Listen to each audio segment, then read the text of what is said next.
नमस्कार दोस्तों, मैं Sanjay Kumar Republic study channel में आप सभी का स्वागत करता हूं। मैं फिर से हाजिर हूं आपके सामने इंडियन पॉलिटी से एक नया टॉपिक लेकर के, जो है मूल कर्तव्य से। और यह बहुत सारे एग्जाम में पूछा जा चुका है, इसीलिए मैंने सोचा कि इस पर तो एक वीडियो जरूर बनाना चाहिए। इसलिए मैंने इस मूल कर्तव्य पर वीडियो ये बनाने का एक छोटा सा प्रयास किया है। ठीक है दोस्तों, अब अपना वीडियो स्टार्ट करते हैं। तो यह है मूल कर्तव्य। मूल कर्तव्य मूल संविधान में था ही नहीं। जब संविधान बन करके तैयार हुआ तो उस समय मूल कर्तव्य संविधान में नहीं था। तो हुआ क्या कि 1975 ईस्वी में तत्कालीन प्रधानमंत्री इंदिरा गांधी द्वारा एक आपातकाल की घोषणा की गई और उसी समय सरदार स्वर्ण सिंह समिति का गठन हुआ और इस समिति ने एक निर्णय लिया और उस निर्णय में कहा कि मूल अधिकारों के साथ साथ मूल कर्तव्य भी होने चाहिए। ठीक है, अधिकार के साथ मूल कर्तव्य भी होने चाहिए और इन्होंने 8 कर्तव्यों का सुझाव दिया। ठीक है, लेकिन 42वें संविधान संशोधन के तहत जो 1976 ईस्वी में हुआ, 10 मूल कर्तव्य लागू किए गए। ठीक है, तो सबसे पहले पढ़ लेंगे कि ये संविधान के किस भाग में है। तो संविधान के भाग 4 के क में है और अनुच्छेद 51 के क में है। ठीक है, क्या संविधान के भाग 4 के क में है, भाग 4 का क है और अनुच्छेद 51 का क है और इसे रूस के संविधान से लिया गया है। कौन से देश के संविधान से लिया गया है? तो रूस के संविधान से लिया गया है। अब देखिए, 86वें संविधान संशोधन 2002 में किया गया और उस समय पहले जो मूल कर्तव्य 10 था उसको एक बढ़ा करके 11 कर दिया गया। ठीक है, तो चलिए आइए पढ़ते हैं हमारे मूल कर्तव्य कौन कौन से हैं। भारत के प्रत्येक नागरिक का कर्तव्य होगा, पहला देखिए, जितने भी मूल कर्तव्य हैं वो भारत के प्रत्येक नागरिक का कर्तव्य है। ठीक है, पहला क्या कर्तव्य है कि संविधान का पालन करना पड़ेगा। संविधान का पालन करना पड़ेगा और उसके आदर्शों, संस्थाओं, राष्ट्रध्वज और राष्ट्रगान का आदर करना पड़ेगा। क्या? पहले कर्तव्य में संविधान का पालन करना पड़ेगा, उसके आदर्शों, संस्थाओं, राष्ट्रध्वज और राष्ट्रगान का आदर करना पड़ेगा। दूसरा जो है, स्वतंत्रता के लिए हमारे राष्ट्रीय आंदोलन को प्रेरित करने वाले, फिर से एक बार रिपीट कर देते हैं, स्वतंत्रता के लिए हमारे राष्ट्रीय आंदोलन को प्रेरित करने वाले उच्च आदर्शों को अपने हृदय में संजोए रखे एवं उनका पालन करें। ठीक है, पहले में कहा गया कि संविधान के आदर्शों का पालन करें, आदर करें, और दूसरे में कहा गया स्वतंत्रता आंदोलन को प्रेरित करने वाले उच्च आदर्शों को अपने हृदय में संजोए रखे एवं उनका पालन करें। ठीक है, तो इससे हम याद रख सकते हैं, पहले में संविधान के आदर्शों का पालन करें और दूसरे में स्वतंत्रता आंदोलन को प्रेरित करने वाले आदर्शों को पालन करें। ठीक है, तीसरा में आते हैं। तीसरा जो मूल कर्तव्य है वो भारत की संप्रभुता, एकता एवं और अखंडता की रक्षा करे और उसे अक्षुण्ण बनाए रखे। भारत की संप्रभुता मतलब भारत स्वयं निर्णय लेने के लिए, कोई भी निर्णय लेने के लिए सक्षम है। एकता बनाए रखे और अखंडता बनाए रखे, उसको टूटने ना दे, उसको विभाजित ना किया जाए, इसकी रक्षा करे। ठीक है, तो इसको 2+2 के फॉर्मूला से याद रखेंगे। क्या है? 2+2+2। पहले दो कर्तव्य याद करेंगे, फिर 2 कर्तव्य याद करेंगे और फिर 2 कर्तव्य याद करेंगे। ठीक है, पहले में क्या कहा गया है कि संविधान के आदर्शों का पालन करना पड़ेगा, राष्ट्रध्वज का पालन करना पड़ेगा, राष्ट्रगान का आदर करना पड़ेगा, और दूसरा में कहा गया है स्वतंत्रता आंदोलन का जो उच्च आदर्श है उसको पालन करना पड़ेगा। ठीक है, तो ये दोनों एक समान है। अब तीसरा में देखिए, थर्ड जो बता रहा है, भारत की संप्रभुता, एकता, अखंडता की रक्षा करना पड़ेगा एवं उसको अक्षुण्ण बनाए रखना पड़ेगा। ठीक है, अब देखिए चौथा क्या है, देश की रक्षा करना और आवाहन किए जाने पर राष्ट्र की सेवा करे। यानी देश की रक्षा करना पड़ेगा, और जब आवाहन किया जाएगा कि आइए आप राष्ट्र की सेवा कीजिए, तब भी जाना पड़ेगा, आपको सेवा करना पड़ेगा। तो पहले में देखिए भारत की एकता अखंडता की रक्षा करना है, और दूसरे में है देश की रक्षा करना। ठीक है, तीसरा क्या था? अखंडता की रक्षा करना, भारत की संप्रभुता का रक्षा करना, भारत की एकता का रक्षा करना, और वही चौथे में क्या है? देश की रक्षा करना है, और आवाहन किए जाने पर मतलब बुलाने पर राष्ट्र की सेवा भी करना पड़ेगा। तो देखिए फर्स्ट वाला जो था संविधान का पालन और उसके आदर्शों का पालन करना पड़ेगा, और दूसरा था स्वतंत्रता के लिए हमारे राष्ट्रीय आंदोलन को प्रेरित करने वाले आंदोलन के उच्च आदर्शों को पालन करना पड़ेगा। तीसरा है भारत की संप्रभुता का रक्षा करें, और चौथा क्या है? देश की रक्षा करें, और आवाहन किए जाने पर देश की सेवा करें। अब देखिए 5 और 6 को एक साथ याद करेंगे। देखिए 5 और 6 में क्या कहा गया है? भारत के सभी लोगों में समरसत्ता और समान भ्रातृत्व की भावना का निर्माण करें। अब यहाँ पे देखिए समरसत्ता मतलब क्या? एकता होता है।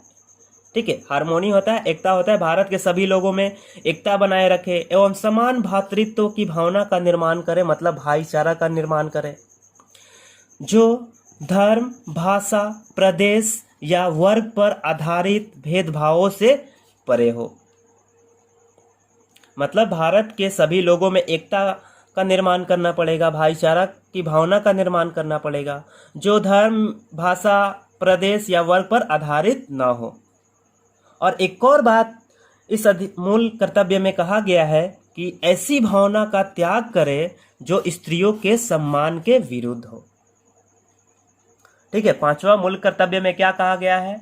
कि भारत के सभी लोगों में समरसत्ता एवं समान भ्रातृत्व की भावना का निर्माण करे, जो धर्म, भाषा, प्रदेश और वर्ग पर आधारित भेदभाव से परे हो। ठीक है, और ऐसी भावना का त्याग करे या फिर ऐसी प्रथाओं का त्याग करे जो स्त्रियों के सम्मान के विरुद्ध हो। कौन से मूल कर्तव्य में कहा गया है? तो मूल कर्तव्य 5 में कहा गया। अब देखिए 6वां नंबर क्या है? तो 6वां है हमारी सामाजिक संस्कृति की गौरवशाली परंपरा का महत्व को समझे और उसका परिरक्षण करे। ठीक है, हमारी जो पुरानी संस्कृति है, प्राचीन संस्कृति है, उसके महत्व को समझना पड़ेगा और उसका रक्षा करना पड़ेगा। मतलब पहले से ही हम लोग का क्या है, भारत में कोई भी आता है कहीं दूसरे विदेश से तो हम उसका सेवा करते हैं, अतिथि देवो भव। ठीक है, तो इस सभी का रक्षा करें। तो पहले में है क्या? ऐसी प्रथाओं का त्याग करे जो स्त्रियों के सम्मान के विरुद्ध हो, और समरसत्ता और समान भ्रातृत्व की भावना का निर्माण करे। और दूसरे में है संस्कृति हमारी, जो ये लिखा हुआ है सामासिक लिखा हुआ है, सामासिक मतलब होता है जोड़। ठीक है, जोड़ना। सामासिक संस्कृति की गौरवशाली परंपरा का महत्व को समझे और परिरक्षण करे। अब आते हैं 7वें नंबर पे। चलिए 6 तो हम लोगों ने याद कर लिया। 2+2 का फॉर्मूला से 2+2+2 के फॉर्मूला से पहले 2 याद करेंगे, फिर 2 याद करेंगे, फिर 2 याद करेंगे। पहले 2 में क्या कहा गया है? पहले में कर्तव्य पहला है संविधान का पालन करना पड़ेगा, उसके आदर्शों का भी पालन करना पड़ेगा, और राष्ट्रध्वज और राष्ट्रगान का आदर करना पड़ेगा। फिर दूसरे नंबर में हम लोग क्या पढ़े हैं कि स्वतंत्रता के लिए जो उच्च आदर्श है उसका पालन करना पड़ेगा। पहले में संविधान का आदर्श का पालन, दूसरे में स्वतंत्रता आंदोलन के आदर्शों का पालन। ठीक है, और तीसरे में है संप्रभुता, एकता और अखंडता की रक्षा, और चौथे में देश की रक्षा। ठीक है, 5वां क्या है? तो 5वां में समरसत्ता और समान भ्रातृत्व मतलब भाईचारा, और ऐसी प्रथा का त्याग करना होगा जो स्त्रियों के सम्मान के विरुद्ध हो। और 6वां है सामाजिक संस्कृति की गौरवशाली परंपरा का महत्व को समझना पड़ेगा और उसका परिरक्षण करना पड़ेगा। ठीक है, अब 7वां नंबर क्या है कि प्राकृतिक पर्यावरण जिसके अंतर्गत वन, झील, नदी, वन्यजीव आते हैं उसकी रक्षा करना पड़ेगा।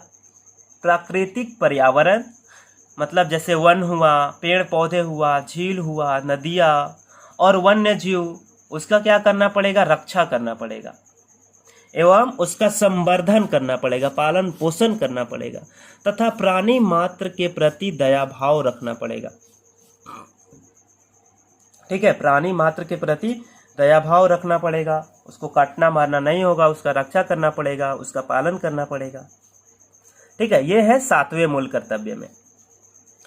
और नेक्स्ट है 8वां, वैज्ञानिक दृष्टिकोण, मतलब लॉजिक से सोचे। मानववाद मतलब मानवीय दशा, मानव से मानव जैसा व्यवहार किया जाए। उसके बाद ज्ञानार्जन, मतलब ज्ञान को अर्जन करने की प्रवृत्ति होनी चाहिए, तथा सुधार की भावना का विकास करना पड़ेगा। क्या है 8वें में? वैज्ञानिक दृष्टिकोण, मानववाद और ज्ञानार्जन तथा सुधार की भावना का विकास करना पड़ेगा। मतलब अपने में सुधार करना पड़ेगा। अपने में सुधार होगा तो देश में सुधार होगा। ठीक है।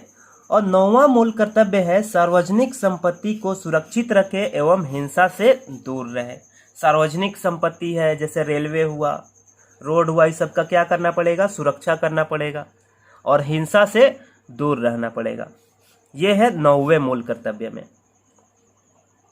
ठीक है। 10वां है मूल कर्तव्य, व्यक्तिगत एवं सामूहिक गतिविधियों के सभी क्षेत्रों में उत्कर्ष की ओर बढ़ने का सतत प्रयास करें। यानी व्यक्तिगत है या फिर सामूहिक है, यानी ग्रुप में है या फिर खुद सेल्फ है, जो भी गतिविधि है उसमें उत्कर्ष की ओर बढ़ने का प्रयास करें, मतलब सफलता प्राप्त करने का प्रयास करें, जिससे राष्ट्र निरंतर बढ़ते हुए प्रयत्न और उपलब्धि की नई ऊंचाइयों को छू ले।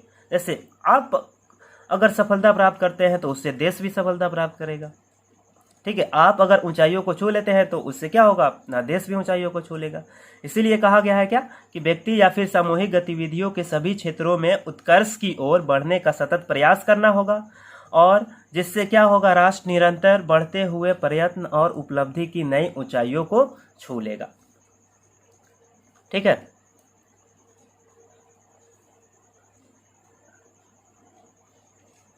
ये देखिए 11th है और सबसे लास्ट में है, जो कब जोड़ा गया था? 86वें संविधान संशोधन 2002 में जोड़ा गया था।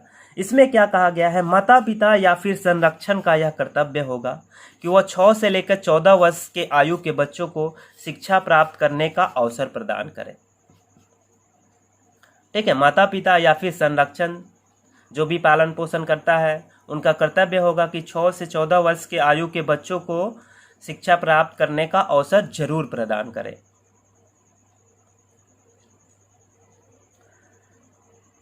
ठीक है दोस्तों, ये वीडियो अगर आपको समझ में आया हो तो इस वीडियो को लाइक कर दीजिएगा, सब्सक्राइब कर दीजिएगा, शेयर भी कर दीजिएगा, और कमेंट बॉक्स में बताइए या कमेंट करके कि कैसा लगा है।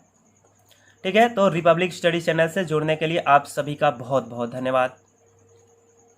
Bye bye, tata, take care.